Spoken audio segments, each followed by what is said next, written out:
This manhwa is definitely for you, degenerates. It follows a ridiculously handsome guy and a strict disciplinary committee girl who seem like complete opposites. But after accidentally discovering each other's biggest secrets, their relationship takes a seriously unexpected turn. Because the guy isn't exactly human, he's a tentacle demon. And the supposedly strict girl? When she gets home, she secretly writes adult manga. Now the two of them are stuck knowing each other's secrets, and somehow, things only get crazier from here. So without further ado, let's get into the story. And just a heads up, I'll be skipping or censoring some scenes that could violate YouTube's guidelines. If you want to see the complete uncensored story, you can check out the full manhwa. It all begins with our boy Xiaojun getting confessed to by a girl.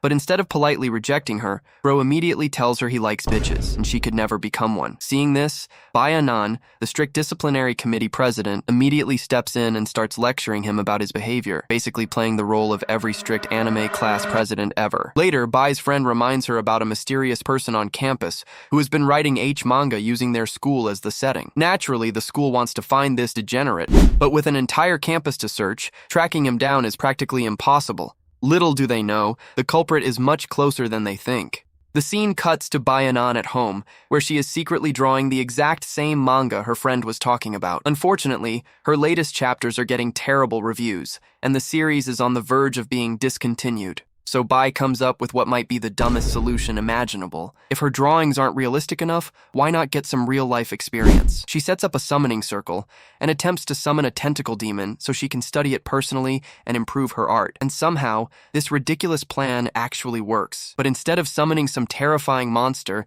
Bai summons the most unexpected creature possible. It's our boy Xiaojun, casually standing there with a packet of ramen in his hand. Bai immediately panics because this guy is about to discover her biggest secret. But before she can explain anything, Xiao somehow realizes she's the one who summoned him. So Bai grabs a baseball bat and starts swinging at him. Just as she's about to land the hit, Bro reveals his secret weapon, his third leg. And before Bai can process what she's seeing, dozens of tentacles burst out and bind her. But instead of being terrified, Bai's eyes practically light up because this is literally what she wanted to see. Now the two finally realize they're both hiding something. Xiao is actually a tentacle demon who struggles to control his powers, while Bai is secretly a witch capable of using magic. With their secrets exposed, Xiao decides it's time to leave, but Bai refuses to let her perfect source of inspiration walk away. She uses her magic to force him into a pact, leaving Xiao with no choice but to cooperate with her. His tentacles soon get out of control again, and while Xiao is freaking out, Bai is busy treating the whole thing like research material for her manga. And somehow it works. Her new chapters start receiving better reviews because the artwork has become ridiculously realistic. But there's one person who still isn't impressed. Remember that hater who kept trashing her manga? Yeah, that was Xiao. He tells her that amazing artwork alone won't save the story. She needs an actual plot, and bro has absolutely no idea what mistake he just made, because Bai takes his advice way too seriously and decides that the only way to improve her plot is to make Xiao experience romance firsthand. So she starts selecting different girls for him to date, just so she can observe their interactions and use the experience in her manga. Xiao refuses at first, but eventually agrees after Bai promises to help him solve his tentacle problem. And let me just warn you now, the author definitely have obsession with feet, because we're going to be seeing them a lot more later. Anyway, Bai begins searching for Xiao's first target by going through pictures of girls from her disciplinary committee. Eventually, she picks Qiao Xinshui, a cold, wealthy girl who absolutely hates men and is basically impossible for Xiao to approach. So Bai comes up with a genius plan. If Xiao hates men, then Xiao shouldn't approach her as a man. Instead, Bai suggests that bro disguises himself as a girl first,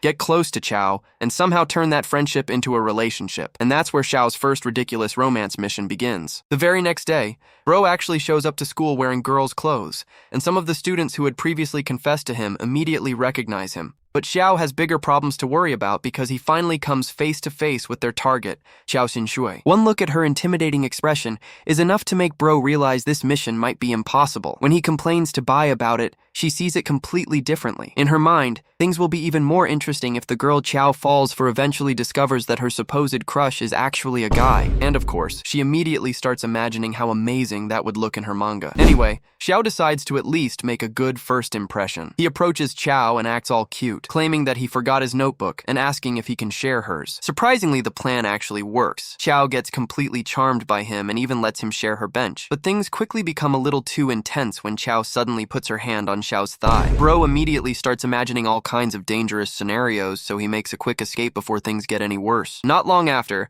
Xiao goes looking for him, thinking she might have scared her new friend away. Meanwhile, Bai and Xiao are outside arguing about the girl's uniform, but the whole argument is actually an act designed to get Xiao's attention, and somehow it works perfectly. Xiao grabs Xiao by the hand and runs away with him, pretending she wasn't worried at all. Basically, the classic tsundere routine. But their little moment doesn't last long. A strange guy suddenly approaches Xiao and starts confessing to her, and the moment she sees him getting close, she becomes visibly frightened. Something about his blank eyes feels seriously wrong. Xiao immediately steps in and fights the guy off, protecting Xiao and getting even closer to her in the process. Later, Xiao is sitting in her car, completely flustered, asking her driver if she also felt her heart pounding like crazy. The driver instantly realizes what's happening. Xiao has fallen in love, so she gives her the obvious advice. If you like someone, give them a gift, and you won't believe what Xiao decides to give Xiao. The next day, she hands him a textbook because he had forgotten his before, then quietly takes a seat 2 tables behind him. But hidden inside that textbook is the actual gift she prepared for him. And when Xiao opens the book and discovers what's inside, yeah, let's just say it definitely leaves an impression. So guys, if you're trying to impress your crush, apparently this is the secret weapon. Anyway, Xiao has absolutely no idea who the mysterious gift belongs to. He assumes someone is playing a prank on him, so he quickly hides it under his desk. Later, he casually starts talking to Xiao and tries to figure out whether the gift came from her, but the moment he brings it up, she gets embarrassed and runs away without answering. Before Xiao can figure anything out, Bai sends him a message with some important news. She managed to catch the strange guy with the blank eyes from earlier. Meanwhile, Xiao is happily thinking about how Xiao accepted her gift, completely unaware that he has no idea it came from her. The scene then shifts to the guy Bai captured. She questions him about what happened earlier, but there's a problem. He doesn't remember any of it. Even stranger, the guy suddenly becomes a huge fan of Xiao, completely unaware that the person he is praising is actually a boy disguised as a girl. At least they finally discover something important. The guy had been hypnotized. Someone had manipulated him before he approached Xiao, meaning his strange behavior wasn't random. But who was behind it? That's the real mystery. And for now, Xiao is at the top of their suspect list. For now, Bai insists they continue targeting Xiao, while Xiao secretly hides the fact that the strange gift actually came from her because he knows exactly how Bai will react if she finds out. The next day, Xiao comes prepared with his notebook, but suddenly a spider lands on his shoulder. Bro pretends to be terrified just to get Xiao's attention, and the plan works perfectly. Xiao immediately helps him get rid of it, blushing the entire time. But things get even stranger when Xiao returns to his desk and discovers that someone has put glue on his chair. His skirt gets stuck in tears, leaving him embarrassed and exposed. Xiao immediately carries him to the nurse's office to help him, then locks the door behind them. At first, Xiao thinks she's simply being kind, but her behavior quickly becomes extremely suspicious. She starts acting completely different from the cold girl they originally targeted, and Xiao realizes that these incidents might not be coincidences at all. Her eyes suddenly turn pink, and she starts acting strangely affectionate toward him, making Xiao increasingly uncomfortable. Then, when his demonic powers begin acting up again, Xiao doesn't react with fear. Instead, she becomes even more fascinated by him. Xiao is now convinced that something is seriously wrong with this girl, and he isn't the only one watching. Bai Anan has been listening from outside the entire time. Realizing things are getting out of control, she finally bursts in with her trusty baseball bat and knocks Xiao out of the situation. When Xiao wakes up later, Xiao doesn't remember what happened, but she still feels like she's forgotten something important. Even when her driver casually gives her a banana, something about it triggers a strange feeling, and she suddenly finds herself wanting to see Xiao again without knowing why. Meanwhile, Bai is already turning everything that happened into material for her manga. But before she can get much further, the doorbell rings. Xiao goes to answer it, only to find Qiao standing outside. She somehow managed to get his address and claims she was simply in the area, so she decided to visit. Then suddenly, the lights go out. When they come back on, Qiao's expression has completely changed. Her eyes go blank as she uses ropes to restrain Xiao, once again behaving nothing like the shy girl from school. Xiao desperately tries to get Bai's attention, but Bai is far too entertained by what she's witnessing. Xiao is now trapped, and his biggest fear is that Qiao will discover he's actually a guy disguised as a girl. But before that can happen, Qiao suddenly senses that someone else is in the room. She finds Bai hiding nearby and immediately asks what their relationship is. Thinking fast, Bai claims they're cousins, and then casually tells Qiao that she and Xiao actually look great together. That instantly improves Qiao's mood, and she eventually leaves after saying goodbye. Once she's gone, Bai gives Xiao a hypnosis app that they can use to erase Xiao's memories of what happened. But they also notice something important. The lights weren't turned off normally. Someone had used magic, making Xiao's strange behavior even more suspicious. The next day during PE, Xiao follows Xiao into the locker room. Xiao assumes she's finally come to apologize, but instead she tells him that he's simply too shy and that she needs to be the one taking the initiative. At this point, Xiao knows something is seriously wrong. His tentacles suddenly react again, but this time he has a plan. He and Bai had arranged a way to expose Xiao's strange behavior, but things immediately go wrong when the message Xiao was supposed to send never gets through. With no other option, Xiao finally confronts her directly and asks the question that's been bothering him all along. Who are you? And Xiao finally reveals her true form. She's a succubus. Xiao tries using hypnosis against her, but it doesn't work because her supernatural power is far stronger. Instead, Xiao begins draining Xiao's magical energy, and suddenly everything starts making sense. The strange behavior, the hypnosis, the missing memories, and all those impossible coincidences were caused by Xiao. But before she can completely drain him, Bai arrives just in time and puts her to sleep. Afterward, they discover the side effect of Xiao stealing Xiao's power.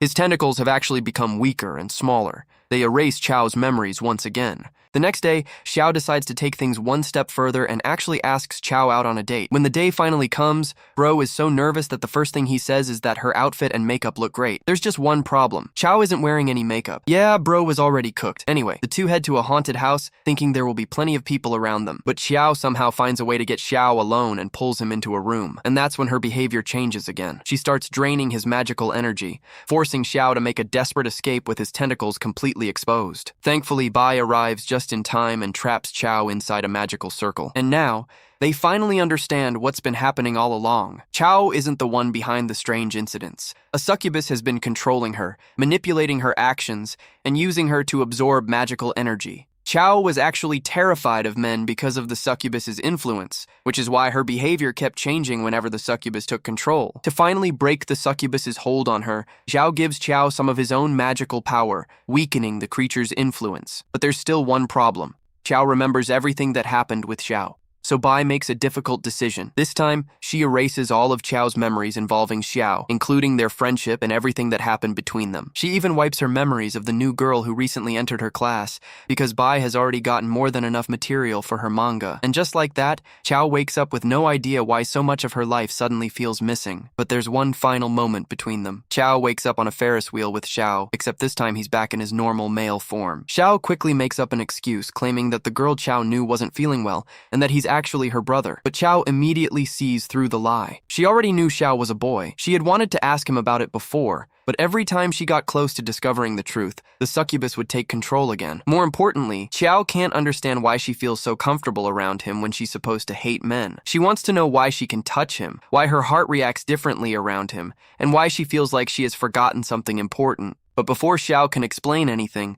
Bai uses her magic and erases the memories of everyone in the park. When Xiao finally comes back to her senses, she's completely alone on the Ferris wheel, wondering why she's even there and who she was with. And that's where Xiao and Qiao's story ends, at least for now, because Qiao isn't actually gone from the story forever. Later on, when Xiao starts getting involved with another girl for the sake of Bai's manga, Qiao will eventually reappear, and fragments of her memories about Xiao will begin coming back. But for now, everything they built together has been erased. And honestly, after everything this girl went through, she deserves a break. Anyway, if you're enjoying this manhwa recap and want me to cover the entire story in one complete video, drop a like so I know people are actually watching these longer recaps.